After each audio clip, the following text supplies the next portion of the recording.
Okay. Det her det er sætningen for en andengradsligning, hvor A, B og C er tal, og X er den udkendte sammenligning. D er lige med B i anden minus 4AC. Diskriminanten, som er D, kan vi bruge til at finde ud af, hvor mange løsninger vi har på vores andengradsligning. Hvis D er større end 0, har vi 2 løsninger. Og vi kan finde løsningerne på følgende måde. Hvis det er lige med 0, har vi 1 løsning, og der kan vi finde løsningen på den her måde. Først har vi skrevet formlen op for en andengradsligning, som er her, ax i anden plus bx plus c, som er lige med 0. Herefter så ganger vi med 4a på begge sider af lighedstegnet i alle led, for at vi kan fjerne konstanthed c senere hen. Og så kan vi se, at jeg har lagt gange med 4a her, men og på den anden side har vi også gange med 0 gange med 0 giver 0. Og hernede, har vi sat formlen for diskriminanten ind, som hedder b i anden minus 4ac på begge sider af lighedstegnet. Og en tanke længere hernede har vi så udregnet det her udtryk, gjort det mindre ved at 4ac heroppe, plus 4ac her og minus 4ac her går ud med hinanden. Og så har vi forkortet udtrykket b i anden minus 4ac til diskriminanten hernede.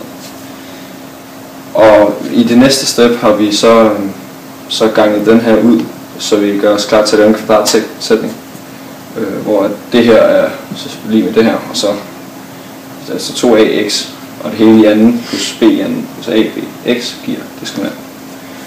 Og til sidst, for at have formlen for diskriminanten, så har vi faktoriseret hele venstre side. Så vi får 2ax plus b i anden, hvilket, hvis man udregner det, vil give det samme som det her heroppe. Og den her formel skal vi bruge til at udregne, hvor mange løsninger der er, og hvilke løsninger der er. Ja. Så den første mulige løsning, vi vil forklare, det er, hvis d er mindre end 0, og så har vi først skrevet formlen op. Og hvis d er mindre end 0, så er der ingen løsning, fordi man ikke kan tage kvadratroden af et negativt tal.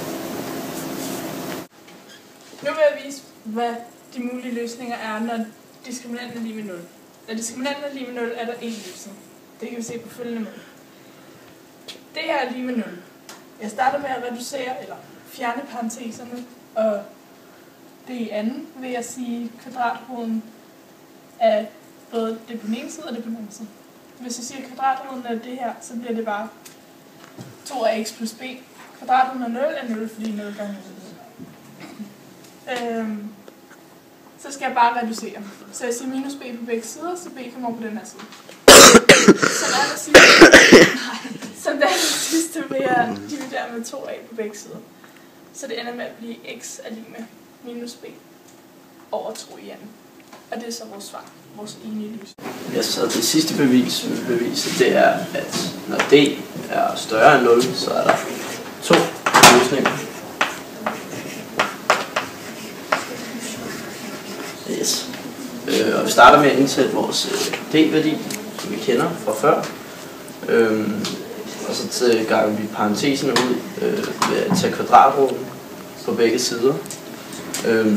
Og der kvadrat er den, man både kan tage plus og minus af d, det giver det samme tal, så er der både plus og minus der.